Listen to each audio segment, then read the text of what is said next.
गुरुमुखो, आज का मनुष्य सब पदार्थों की प्राप्ति करने के बाद भी दुखी का दुखी है और हमेशा चिंता और ग्लानि में डूबा रहता है। उसे शांति नहीं मिलती। इस मायावी संसार में आकर माया के सभी पदार्थों को प्राप्त करने के बाद भी उसे शांति नहीं मिलती। उसे फिर भी दुखों का सामना करना पड़ता है। हर टाइम चिंता बनी रहती है। तो गुरुमुखो, आज भक्ति व परमार्थ एक ऐसी वस्तु है जिसे सब दुनिया नहीं समझ सकती। संसार के अंदर इस किस्म की सार वस्तु की परख बहुत ही कम होती है। आम दुनिया माया के पदार्थों और काल के चक्र में फंसी हुई है। उनकी सुरती पर माया के पर्दे चढ़ चुके हैं, यहाँ तक कि वे उसी का रूप बन चुके हैं। वे इससे बाहर निकलना नहीं चाहते। वे माया के फंदे में जकड़ चुके हैं। आज दुनिया के ख्यालों का रुख माया की तरफ ज़्यादा है। उनकी संगति भी ज़्यादातर उसी किस्म की है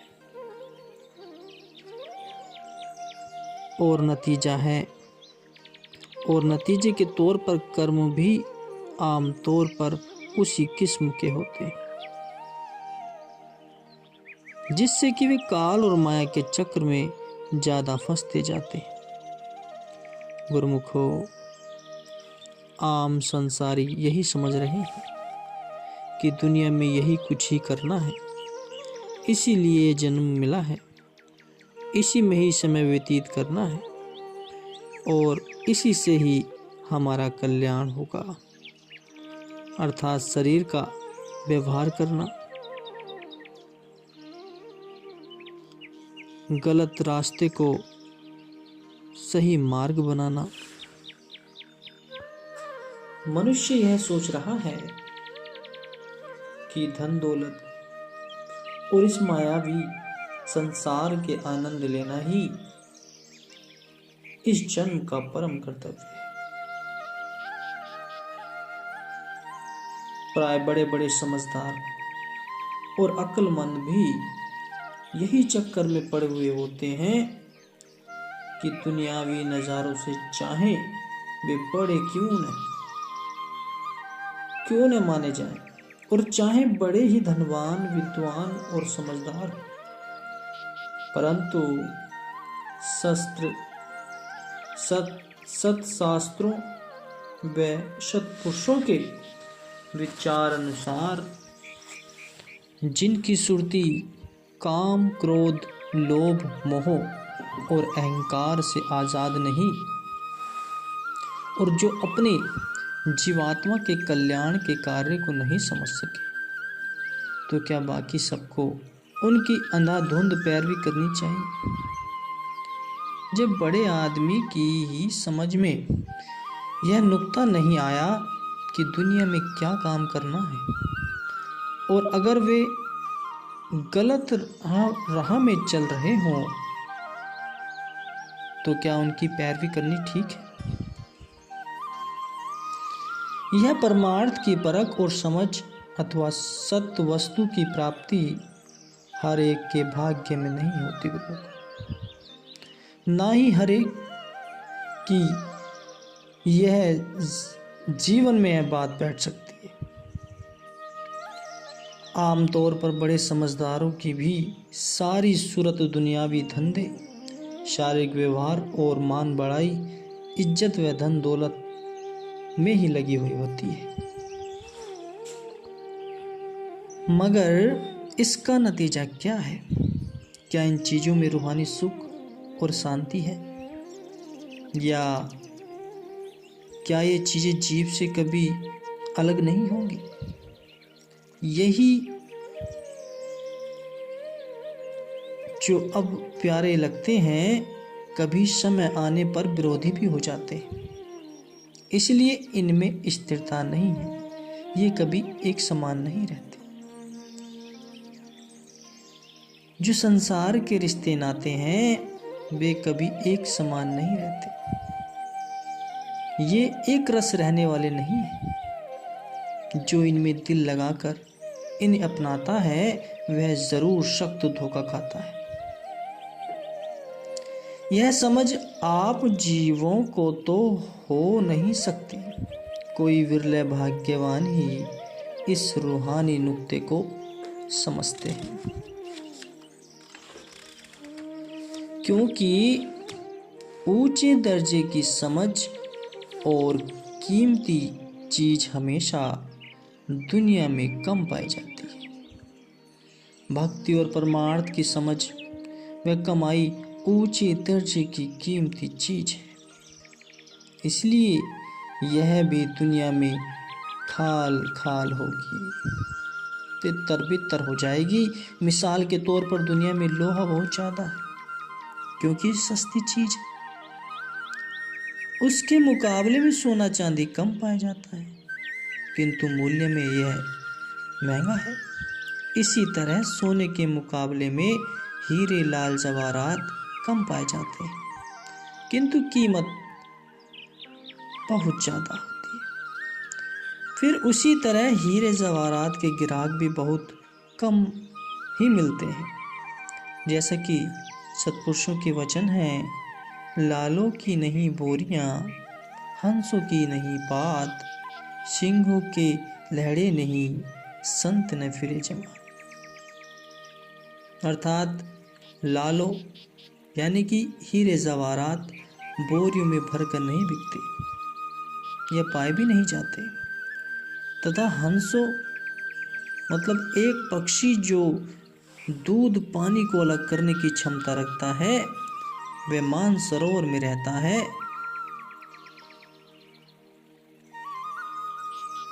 उसकी पंक्तियां नहीं होती, शेरों के झुंड नहीं होते, संत उन टोलियों में नहीं होते, अर्थात यह सब विरले ही होते हैं।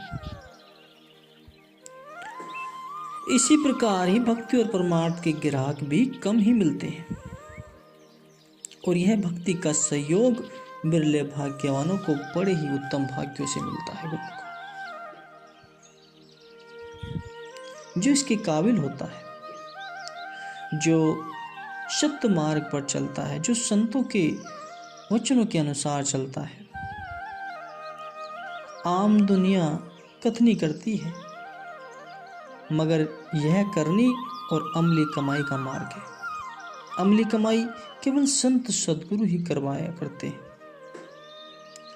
क्योंकि वे भक्ति परमार्थ के सच्चे परखू होते हैं। उन्हें हर वस्तु का ज्ञान होता है, हर समय का ज्ञान होता है, हर शास्त्र का ज्ञान होता है, और सत्य असत्य का पूर्ण ज्ञान होता है। अब विचार करना है कि अगर सच्चाई और भक्ति की तरफ रुख नहीं है, अर्थात सद्गुरु के साथ दिली प्रेम, रुचि और लगाव नहीं है, तो जरूर ही माया की गुलामी और मन के ख्यालों के अधीन होगा, या काम, क्रोध, लोभ, मोह, अहंकार के चेर में फंसा होगा। क्योंकि रुचि या लगन न हो तो हर सूरत में अपना काम करना ही है, मैं तो किसी न किसी तरफ लगेगी ही। अब शास्त्रों, ग्रंथों और संतों, महापुरुषों की वाणियों का तत्व और निचोड़ यही है कि सब तरफ से प्रीति हटाकर इष्ट देव सतगुरु के चरणों में लगाई जाए। यही सच्ची भक्ति और सच्चा परमार्थ है। क्योंकि संत महापुरुष ही मनुष्य को सही मार्ग बताते हैं। भक्ति कैसे करनी है, कैसे इसकी प्राप्ति करनी है, परमार्थ का मार्ग किधर से है, परमार्थ तक कैसे पहुंचना है, नाम की कमाई कैसे करनी है और अपने जीवन के कर्म को कैसे संवारना है। जिसकी दिली लगन तथा प्रेम सद्गुरु की तरफ नहीं लगा तो वह माया की ओर जरूर झुकेगा। वह इस संसार के मायावी धंधों में ही फंसा रहेगा, जिससे 84 लाख नीच योनियों का भार जमा हो जाएगा। गौर से देखा जाए गुरुमुखो कि यह शरीर तो नाशवान है, ये तो एक दिन नाश हो जाना है, मिट्टी में मिल जाना है और अपने वक्त पर खत्म हो ही जाएगा। मगर इसके साथ उसके ख्यालात और संस्कार व लगाव वगैरह सब लगे हुए हैं। ये तो शरीर के खत्म हो जाने पर रूह के साथ ही रह जाएंगे। जो कर्म किए हैं, अच्छे हैं, बुरे हैं, भक्ति की है, प्रेम भाव से जीवन व्यतीत किया है, परमार्थ की कमाई की है, वो सब साथ चला जाएगा। इनसे तो कभी भी छुटकारा नहीं है, बल्कि यह तो जन्म जन्मांतर तक रूह को भटकाते रहने का कारण बने रहेंगे। इसलिए भक्ति का उत्तम सहयोग और सद्गुरु की सेवा का दुर्लभ अवसर जब भी हाथ आए उसे गनीमत जानना चाहिए। ऐसे दुर्लभ अवसर को अपना सौभाग्य समझ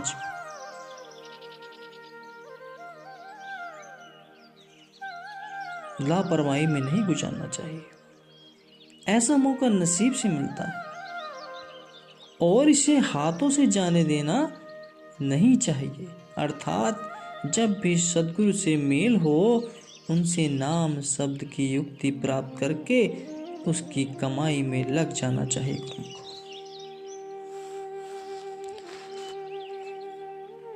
अगर तेरी जिंदगी के 50 वर्ष तेरे हाथों से निकल जाएं, अर्थात यदि 50 वर्ष में तू रूहानी कमाई नहीं कर सका और वे व्यर्थ बीत जाएं, तो भी उनकी फिक्र मत कर और बाकी के जो 5 दिन भी तेरे हाथ में हैं, इन्हीं को ही गनीमत जान कर और इसी थोड़े समय में ही अपनी रूहानी कमाई का फायदा हासिल कर सकता है। इस नुक्ते को हमेशा पल्ले बांध रखना चाहिए। जब भी समय मिले, जितना भी समय मिले, उस परमात्मा के नाम का जाप अपनी आत्मा से परमात्मा का मिलाप जरूर करना चाहिए,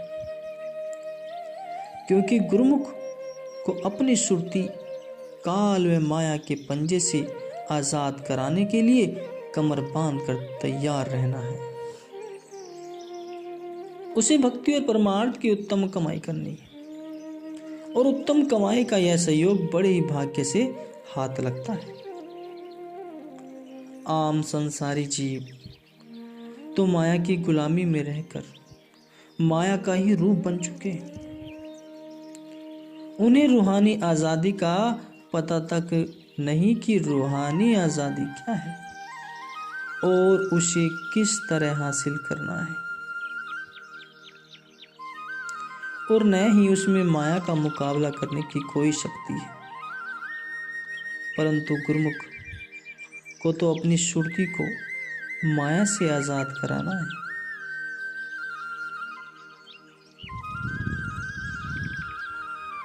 इसलिए वह सद्गुरु की सहायता से माया के मुकाबले पर तैयार रहता है। सद्गुरु गुरुमुख की रूहानी आजादी के लिए सब रचना रचते हैं और गुरुमुख को इसी खास काम में लगा देते हैं। वस्त्र जो कि मैला हो चुका है, अगर धोबी उसको हाथ ही नहीं लगाए तो क्या वह साफ हो सकता है? नहीं। कसमकस और मेहनत के तो कोई भी काम पूरा नहीं होता। इसी तरह जीव की सुरती माया के फंदे में फंसकर मैली हो गई है। सद्गुरु से अपने सदुपदेशों से निर्मल बना देते हैं। सद्गुरु को जीव पर दया आती है। वे उसे माया का कैदी या गुलाम बना देख कर दया करते हैं और इस कैद व गुलामी से छुड़ाते हैं। परंतु क्योंकि कई जन्मों से जीव का स्वभाव माया में रच चुका है, इसलिए वह बार बार माया की तरफ झुकता है और सद्गुरु की मौज को उसका मन पूरी तरह कबूल नहीं करता। अगर सद्गुरु इसी हाल पर उसको छोड़ दें तो उसकी रूह को कुछ भी सुधार नहीं होता। गलत फहमी में भारी रूहानी नुकसान है। इसलिए सद्गुरु झंझोड़ कर बार बार निचोड़ते हुए समझाते हैं कि गुरुमुख का काम माया के मुकाबले में खड़ा होना है और इसी में ही उसका फायदा है। हमें मुकाबला करना है माया से, माया के फंदे में नहीं फंसना है, उसके लालच भरे अंदेशों में नहीं आना है। यह समय उसी काम के लिए मिला है और इस समय का पूरा पूरा लाभ हासिल करना है। गुरुमुख अपनी सुरती को बुराई और माया की तरफ जाने न दें। शरीर का जितना भी सुख है, जो माया भी सुख है, उसका नतीजा दुख ही दुख है। जो सुख माया के चलते धन दौलत ऐशो आराम से जो मिला है, उसका अंत दुखों से होना है। ये जितने ऐसा आराम मिले हुए हैं, इनमें गुप्त रूप से गम ही गम भरा हुआ है।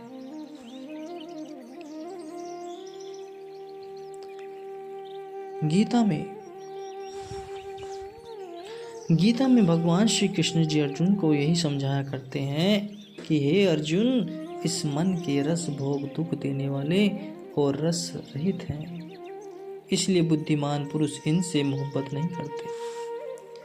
गुरुमुख की चाल ढाल, खाल ख्वाहिश और बर्ताव संसारियों से बिल्कुल अलग है, क्योंकि गुरुमुख तो अपने काम में लगा हुआ है और संसारी माया व काल की बेगार में लगे हुए हैं।